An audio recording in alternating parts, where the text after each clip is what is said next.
Thinking.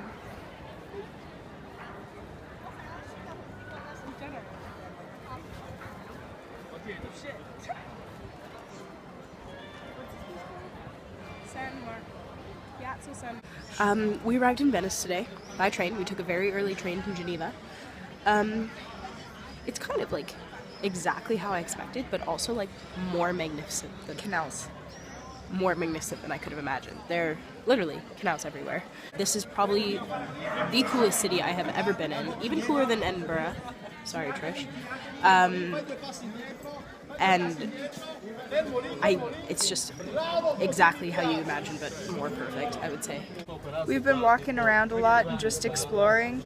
The island's not very big. You can walk like tip to tip in probably an hour, so it's not that bad. It's just like hard to loop around sometimes, that's all. It's like a maze. Like they say get lost in Venice, and they're not kidding. We got lost and saw lots of buildings that are getting ready to sink. Yeah, but Brianna was very concerned that we see this now because, like she said, the city is sinking. Could sink tomorrow, probably not. Probably not. Sink while we're here. Yeah. But I mean, like... Probably not. Probably not. But you never know. You never know. So at least we're it's seeing a very good time to see it. Off for gelato. There are places for gelato everywhere also, so it did not take us long to find these. And like literally a minute. Mine is delicious. Mine is delicious. Ours are both delicious.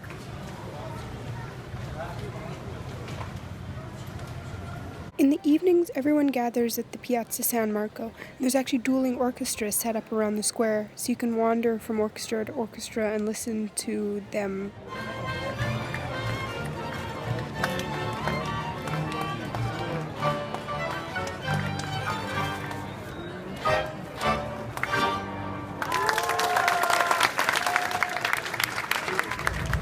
Instead of gondolas, the Vaporetto is an awesome way to see the city of Venice.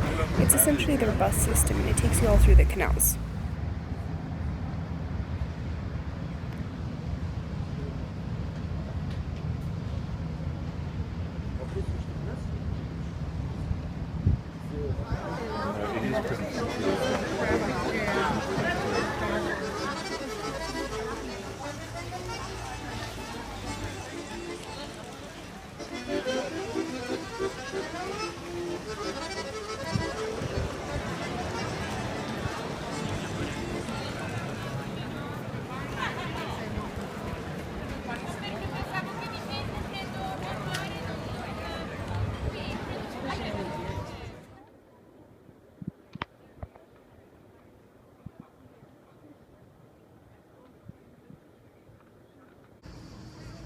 Florence is a fabulous city that's home to Michelangelo's David, and also was the stomping grounds of the Medici family when they were in power in the medieval times. It's awesome to just walk around and explore what the city has to offer. Checking out a lot of Renaissance and earlier pictures. Pre-Renaissance, yeah. We're looking at a lot of Renaissance and pre-Renaissance paintings and sculptures. Most specifically, Michelangelo's David is in this, as you can see right here. Pretty fantastic to see that in person. I mean, I heard stories about how big it was, but I did not know.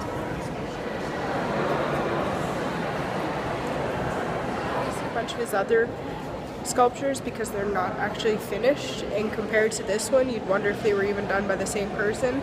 I ever heard a tour guide talking to another group saying how all the other unfinished statues are so Michelangelo based on this or that or all these different theories, but I look at them and they seem like child's play compared to this thing. Like, this is ridiculous.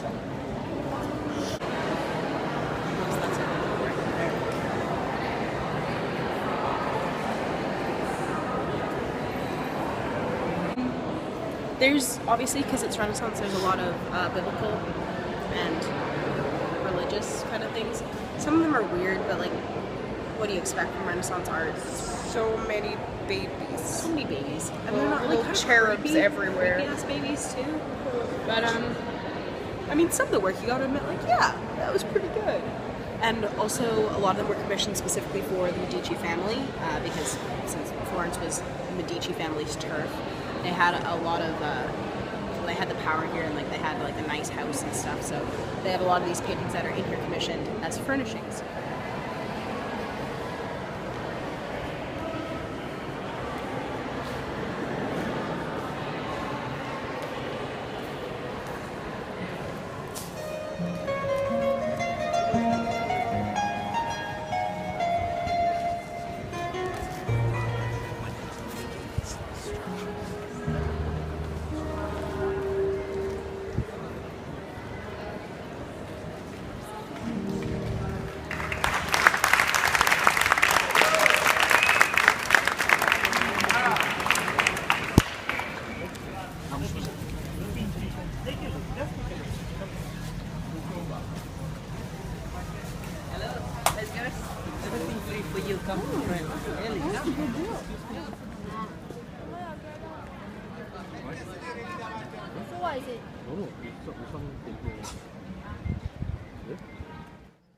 No?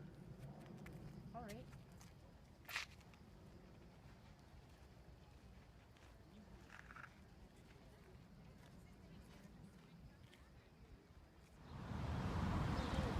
This is called the Forum of Augustus. This is the Forum of Augustus, which used to house a over 12-meter statue of himself to represent justice that was conducted in these halls during that time. So basically, a courthouse. One side, there was a judge or a praetor that dealt with people with Roman citizenship, and then there was one praetor that dealt with foreigners that did not have Roman citizenship on the other side of the hall. It was what they described as hemicycles. Not a lot left. Look at the floor marble that still remains. You can see just how rich these halls would have been. So we're here at the Roman Forum, which is an archaeological ruin site of what used to be a very bustling area of ancient Rome during the Roman Empire. There's phenomenal marble ruins all over the place. There's some standing ones as well. Pretty amazing to see. We're standing on one of the oldest roads in Rome. Like check this stuff out. From 6th to 7th century AD, did it say? 6th to 7th century. There's AD. actually original sewer work under this that they found too, so they know this is the original road. There's temples for various gods. There was old buildings and marketplaces. There's a bunch of monuments. This is just phenomenal to see what used to be and what it is now. Most of the stuff dates from the oldest I think we saw was 47 AD, somewhere around there, in Augustus Caesar's rule. But there's also a couple things that were originally put in. We saw one thing that was originally put in 347 AD, but had been reconstruction by the Romans in later years. But for the most part, it's all in the first few centuries, both BC and AD.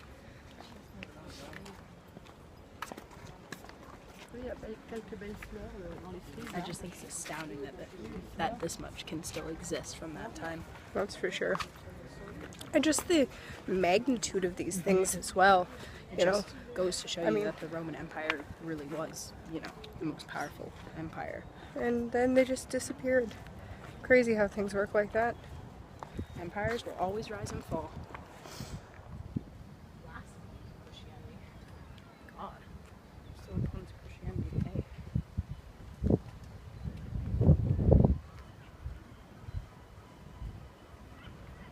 From the top of Palatine Hill, you can see Capitoline Hill and all the ruins of old Roman Forum that we were just walking through.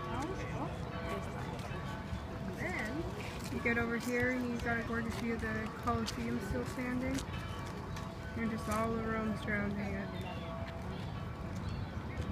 Tight.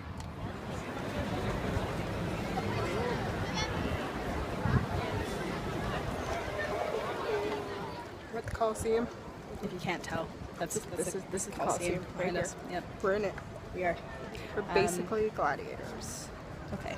Well, no, not Not everyone that was in the Colosseum was a gladiator. Not how it worked, despite There used to popular be belief. a movable stage down there. Yeah. Like I knew that obviously that's where all the performances were. And I knew it wasn't only gladiator matches, but they would have like water shows, so they could lower the stage. Well, they would lower the stage and like set their props up and everything, and then raise it again. It was this pulley system that took something like 60 people and 8 different winches to operate. The pulley system allowed for it to flood with water, and they did aquatic shows. Like this was some crazy things. And then you just read all these Descriptions? You read all these descriptions that talk how there were reserved seating for senators, how there were rules about gambling and drinking. You only got a certain amount to drink during your time here to avoid public drunkenness. And it was so civilized. You just kind of forget about that.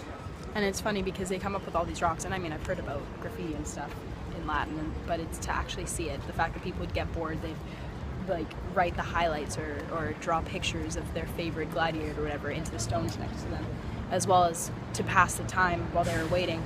They actually carved game boards into the steps of the Colosseum so that they could play their board games while they waited. A lot of them brought prepared food that they would reheat in the sun here. But to see this, the size of it, and to try to wrap your head around the fact that it was 2,000 years ago, is That they really already hard had to their do. civilization at that point during that empire. Yeah, like they were. I can't believe that they were so organized about everything. It's incredible to me, particularly like with the technology that they had, which was very much limited as to what we have today. And even building something like this today would be a feat in itself. It would. Between the Colosseum and the Forum, I'm just blown away by kind of the scale of what the Roman Empire at the time could achieve. It honestly is phenomenal to see it firsthand. Yeah, agreed.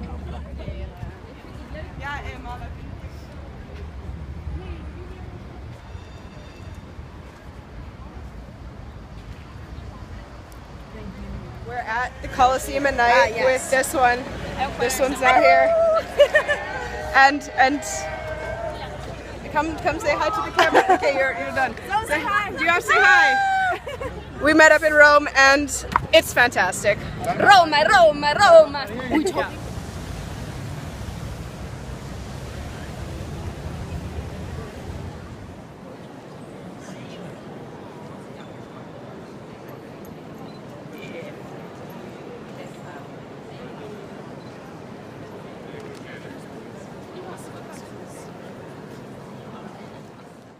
The Sistine Chapel features a magnificent painting by Michelangelo. You can see in the rightish corner the creation of Adam, which is the most famous painting by him. We just got out of the Sistine Chapel. Nope, Vatican, appropriate wear. I think it's a little bit underwhelming. Yeah, a little bit. We're here at Anzio Beach today for a little break from the busy streets of Rome. We saw everything we needed to, so we decided we'd come get some sun. And the water is very wavy, but can't go wrong with a nice sand beach and gorgeous ocean when it's like 35 degrees. Waves are fun too, so on the bright side. But this one actually has a lot of history, according to the Wikipedia page or whatever it was which she was reading. I don't know if you can see it, but all behind me, all these things, they're all ruins from the Roman Empire. And there's a statue of Nero up at the top of one of the hills. And we read somewhere that this used to be Nero's village because this is where he was born. And this is like Emperor Nero, the one that played his flute, I think it was, or fiddle, and watched Rome burn. That one. I believe the fire was like 60 AD or something like that. But yeah, so he was born here. There's ruins all along the bottom of the cliffs. It was also this beach along here was the site where the Allies landed in World War II to liberate the Italians or Italy from German occupation. Yeah, so this beach definitely has some history too, which is exciting. Italian wrap-up time. Okay, so starting from Venice, our first destination. Venice was actually one of my favorite places that we hit. Yes, it was touristy. Yes, there was lots of people. Yes, I was very uncomfortable the whole time between chub rub and uncomfortable shoes, which I sort of fixed. But it was a very, very cool city, like I said before. I would go back there for sure. I'd want to do more touring of the islands around it. Check out Murano next time. That's the glass blowing island. So sunny here. I forgot my sunnies. Even the touristy stores were pretty cool because a lot of it's just like locally handcrafted things. Like I got a couple of really nice glass calligraphy pens. Murano calligraphy glass pens for like decent prices for what you were getting. Like they're beautiful. And so also the shopping scene was so different. Usually in places like that are touristy, you get the same kind of things. You get the magnets, the mugs, the postcards, all that, and it's all the same no matter which one you go to. This one, everything's a little bit different. There's like a lot of Venetian masks. A lot of Murano glass. But there's also like high-end clothes.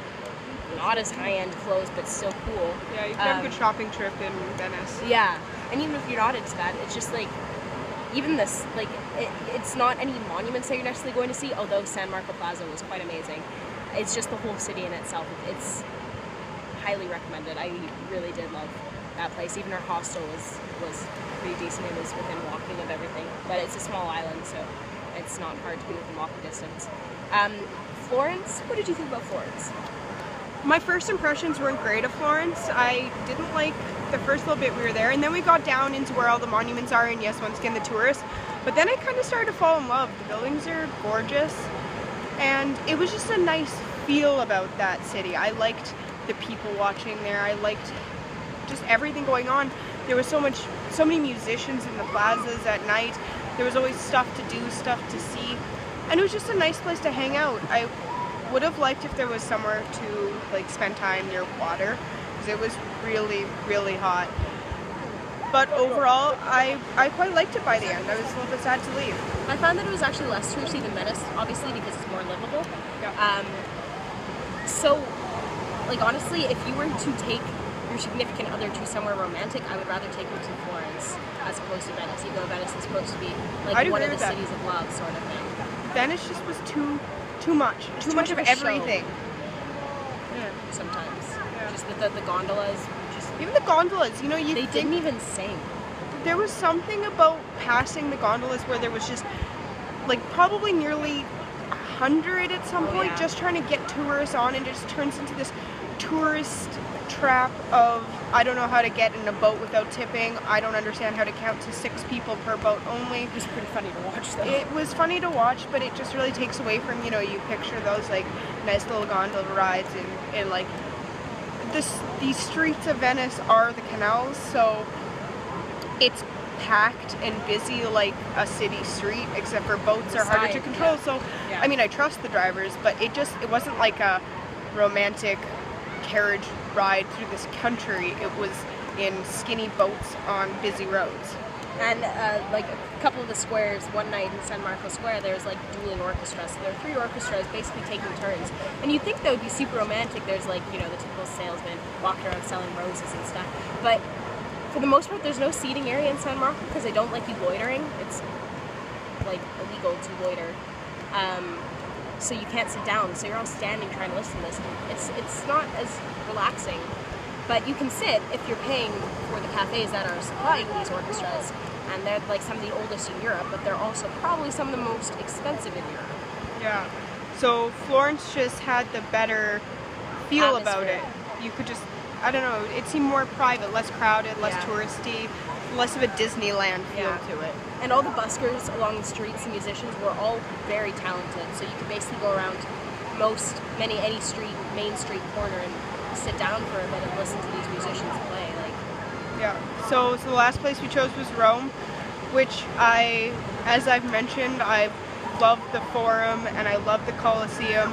Nerded out super hard in those places. There's something about, I had this realization, and then when we met up with Kyla and her friends, she also had this realization. So here's the nerd out moment. Because we're both civil engineers, just thinking that there wouldn't be civil engineers without the Roman Empire is just kind of mind-blowing. That's where they started, and seeing these ruins where they, essentially these ruins are still around because of some pretty good engineering. It's phenomenal to see. I loved walking through the Forum and the Colosseum. The rest of the city, it's big, it's crowded, it's busy, it's dirty. It's expensive. It's expensive. I don't like it. I don't think I'll rush back. No, I don't really get why people fall in love with it, because really, essentially the tourist attraction areas, they're either super spread out, so it's hard to get to all of them, or they're just in the ancient city, very central one spot. So you get through that, and then either go to all these other places across the city that you take so long to get there, or you just don't know what to do with your time except walk around. But there's not much to see if you're not near these places, because it's just a big city. The one day we spent at the Vatican, we were nervous about because we didn't pre-buy tickets and we'd heard that you were gonna have to stand in a huge long lineup. Turns out we had no lineup to go to the museums, so that was fantastic. The museums, I think, have been a little overrated in my opinion. It was good to see the artwork and see how these, and also St. Peter's Basilica was impressive to see, but it definitely wasn't the favorite thing I've seen on this trip so far. St. Peter's Basilica was very large, and it's very, not being part of the Catholic institution, it's hard for me to really appreciate what it means to be in the Vatican and St. Peter's Basilica and stuff, but you could see the magnitude of it all, and it was quite amazing to see that. The Sistine Chapel, though, you had to walk through these long line of hallways to get to it, but all these long lines of hallways had the roofs painted in almost the exact same way the Sistine Chapel did. I don't really understand why it's so famous, and the creation of Adam is so famous on the roof of the Sistine Chapel. Yeah, it's done by Michelangelo, but so are a lot of other things that we've seen on this trip.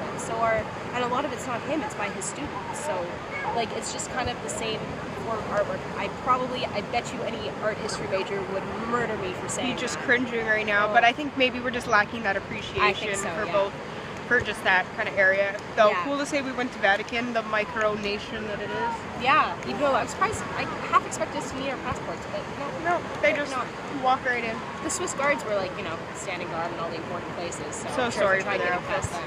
So sorry for them. So we're spending this day at the beach today, and then tomorrow we hop on over to Madrid in Spain, and then it's a journey back up north for the last half of our trip. Where's time going? It's been over 4 weeks. Yeah, jeez. Wow. See you in Spain.